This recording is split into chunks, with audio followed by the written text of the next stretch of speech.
Imamat pasal 1 ayat 1 sampai pasal 3 ayat 17. Tuhan memanggil Musa dan berfirman kepadanya dari dalam kemah pertemuan. Berbicaralah kepada orang Israel dan katakan kepada mereka, apabila seseorang di antaramu hendak mempersembahkan persembahan kepada Tuhan, haruslah persembahanmu yang kamu persembahkan itu dari ternak, yakni dari lembu sapi atau dari kambing domba. Jikalau persembahannya merupakan korban bakaran dari lembu, haruslah ia mempersembahkan seekor jantan yang tidak bercela.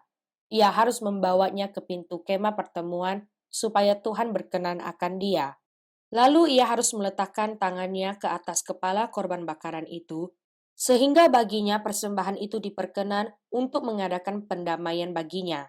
Kemudian haruslah ia menyembeli lembu itu di hadapan Tuhan, dan anak-anak Harun, imam-imam itu, harus mempersembahkan darah lembu itu dan menyiramkannya pada sekeliling mezbah yang di depan pintu kemah pertemuan. Kemudian haruslah ia menguliti korban bakaran itu dan memotong-motongnya menurut bagian-bagian tertentu. Anak-anak Imam Harun haruslah menaruh api di atas mezbah dan menyusun kayu di atas api itu. Dan mereka harus mengatur potongan-potongan korban itu dan kepala serta lemaknya di atas kayu yang sedang menyala di atas mezbah. Tetapi isi perutnya dan betisnya haruslah dibasuh dengan air dan seluruhnya itu harus dibakar oleh imam di atas mezbah sebagai korban bakaran, sebagai korban api-apian yang baunya menyenangkan bagi Tuhan.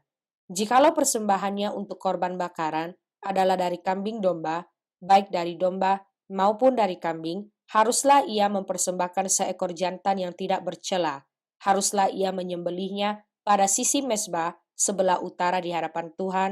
Lalu haruslah anak-anak Harun, imam-imam itu, menyiramkan darahnya pada mezbah sekelilingnya. Kemudian haruslah ia memotong-motongnya menurut bagian-bagian tertentu, dan bersama-sama kepalanya dan lemaknya diaturlah semuanya itu oleh imam di atas kayu yang sedang menyala di atas mezbah.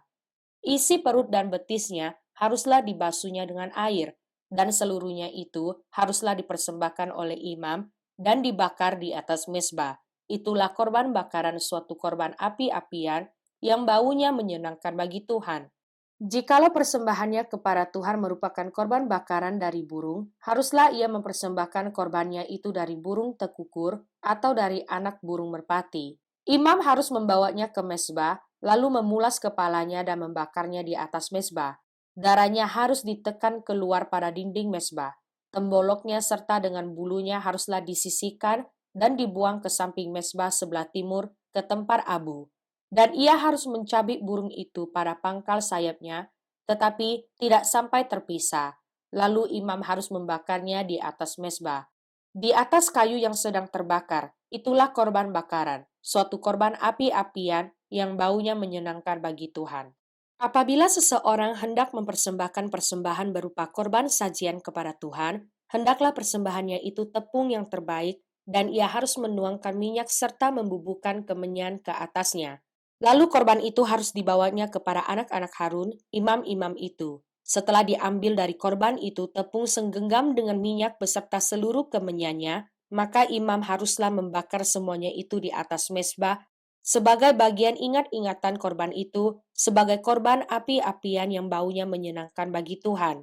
Korban sajian selebihnya adalah teruntuk bagi Harun dan anak-anaknya, yakni bagian maha kudus dari segala korban api-apian Tuhan. Apabila engkau hendak mempersembahkan persembahan berupa korban sajian dari apa yang dibakar di dalam pembakaran roti, haruslah itu dari tepung yang terbaik, berupa roti bundar yang tidak beragi, yang diolah dengan minyak, atau roti tipis yang tidak beragi, yang diolesi dengan minyak. Jikalau persembahanmu merupakan korban sajian dari yang dipanggang di atas panggangan, haruslah itu dari tepung yang terbaik, diolah dengan minyak, berupa roti yang tidak beragi. Korban itu harus dipotong-potong, lalu kau tuangkanlah minyak ke atasnya. Itulah korban sajian.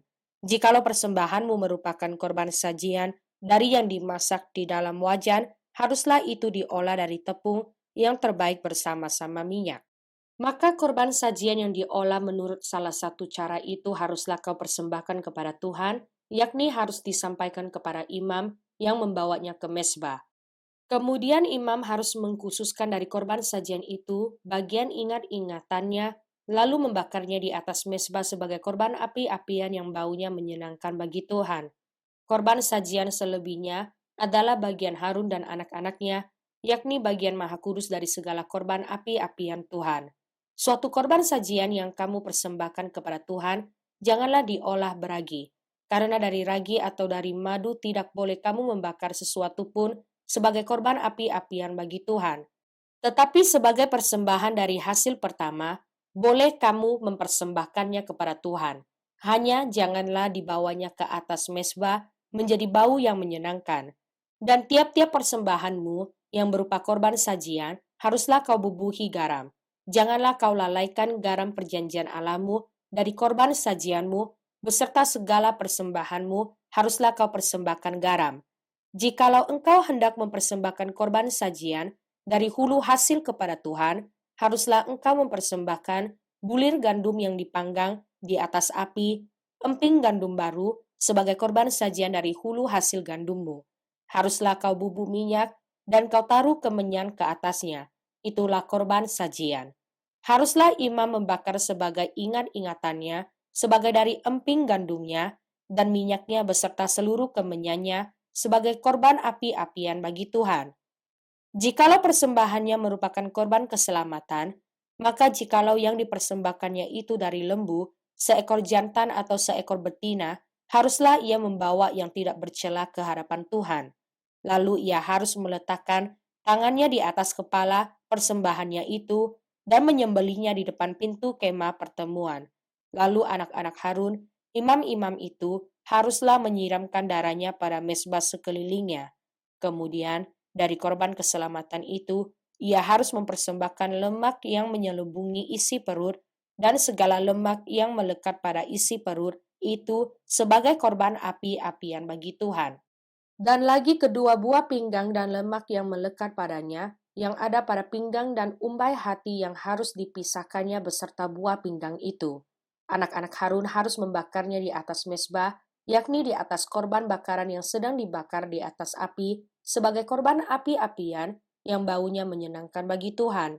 Jikalau persembahannya untuk korban keselamatan bagi Tuhan adalah dari kambing domba, seekor jantan atau seekor betina, haruslah ia mempersembahkan yang tidak bercela. Jikalau ia mempersembahkan seekor domba sebagai persembahannya, ia harus membawanya ke hadapan Tuhan.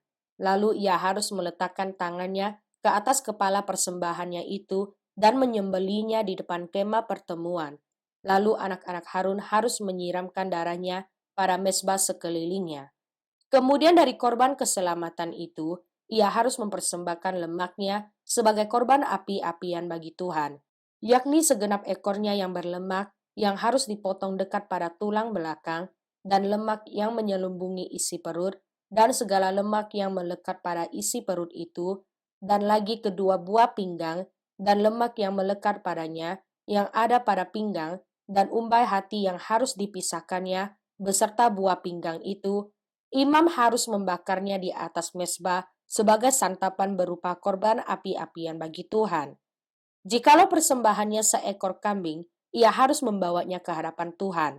Lalu ia harus meletakkan tangannya di atas kepala kambing itu dan menyembelihnya di depan kemah pertemuan. Lalu anak-anak Harun harus menyiramkan darahnya pada mezbah sekelilingnya. Kemudian, dari kambing itu ia harus mempersembahkan lemak yang menyelubungi isi perut dan segala lemak yang melekat pada isi perut itu sebagai persembahannya berupa korban api-apian bagi Tuhan.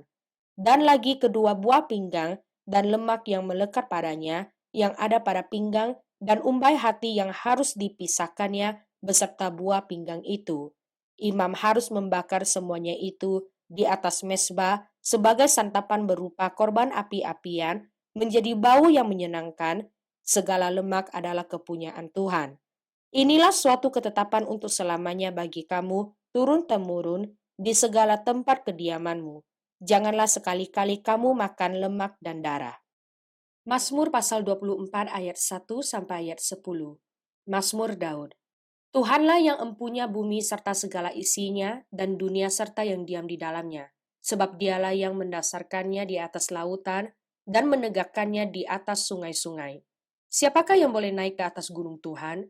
Siapakah yang boleh berdiri di tempatnya yang kudus? Orang yang bersih tangannya dan murni hatinya, yang tidak menyerahkan dirinya kepada penipuan dan yang tidak bersumpah palsu. Dialah yang akan menerima berkat dari Tuhan dan keadilan dari Allah yang menyelamatkan dia. Itulah angkatan orang-orang yang menanyakan dia, yang mencari wajah-Mu, ya Allah Yakub. Selah. Angkatlah kepalamu, hai pintu-pintu gerbang, dan terangkatlah kamu, hai pintu-pintu yang berabad-abad, supaya masuk Raja Kemuliaan. Siapakah itu Raja Kemuliaan? Tuhan, jaya dan perkasa. Tuhan, perkasa dalam peperangan. Angkatlah kepalamu, hai pintu-pintu gerbang, dan terangkatlah kamu, hai pintu-pintu yang berabad-abad, supaya masuk Raja Kemuliaan. Siapakah dia itu Raja Kemuliaan? Tuhan semesta alam. Dialah Raja Kemuliaan. Selah. Amsal pasal 6 ayat 1 sampai ayat 3. Hai anakku, jikalau engkau menjadi penanggung sesamamu dan membuat persetujuan dengan orang lain, jikalau engkau terjerat dalam perkataan mulutmu, tertangkap dalam perkataan mulutmu, buatlah begini, hai anakku, dan lepaskanlah dirimu karena engkau telah jatuh ke dalam genggaman sesamamu. Pergilah, berututlah dan desaklah sesamamu itu. Markus pasal 1 ayat 1 sampai ayat 20. Inilah permulaan Injil tentang Yesus Kristus anak Allah, seperti ada tertulis dalam kitab Nabi Yesaya. Lihatlah, aku menyuruh utusanku mendahului engkau, ia akan mempersiapkan jalan bagimu. Ada suara orang yang berseru-seru di padang gurun, persiapkanlah jalan untuk Tuhan, luruskanlah jalan baginya. Demikianlah Yohanes Pembaptis tampil di padang gurun dan menyerukan, bertobatlah, dan berilah dirimu dibaptis dan Allah akan mengampuni dosamu. Lalu datanglah kepadanya orang-orang dari seluruh daerah Yudea dan semua penduduk Yerusalem, dan sambil mengaku dosanya, mereka dibaptis di sungai Yordan. Yohanes memakai jubah bulu unta dan ikat pinggang kulit, dan makanannya belalang dan madu hutan. Inilah yang diberitakannya. Sesudah aku akan datang, ia yang lebih berkuasa daripadaku. Membungkuk dan membuka tali kasutnya pun aku tidak layak. Aku membaptis kamu dengan air, tetapi ia akan membaptis kamu dengan Roh Kudus. Pada waktu itu datanglah Yesus dari Nazaret di tanah Galilea, dan ia dibaptis di sungai Yordan oleh Yohanes. Pada saat ia keluar dari air, ia melihat langit terkoyak, dan roh seperti burung merpati turun ke atasnya. Lalu terdengarlah suara dari sorga, Engkaulah anakku yang kukasihi, kepadamulah aku berkenan. Segera sesudah itu, roh memimpin dia ke padang gurun. Di padang gurun itu ia tinggal 40 hari lamanya, dicobai oleh iblis. Ia berada di sana di antara binatang-binatang liar, dan malaikat-malaikat melayani dia. Sesudah Yohanes ditangkap, datanglah Yesus ke Galilea, memberitakan Injil Allah. Katanya, waktunya telah genap, kerajaan Allah sudah dekat, bertobatlah dan percayalah kepada Injil. Ketika Yesus sedang berjalan menyusur danau Galilea, ia melihat Simon dan Andreas, saudara Simon. Mereka sedang menebarkan jala di danau, sebab mereka penjala ikan. Yesus berkata kepada mereka, Mari, ikutlah aku dan kamu akan kujadikan penjala manusia. Lalu mereka pun segera meninggalkan jalannya dan mengikuti dia. Dan setelah Yesus meneruskan perjalanannya sedikit lagi, dilihatnyalah Yakobus, anak Zebedeus, dan Yohanes, saudaranya, sedang membereskan jala di dalam perahu. Yesus segera memanggil mereka, dan mereka meninggalkan ayahnya, Zebedeus, di dalam perahu bersama orang-orang upahannya, lalu mengikuti dia.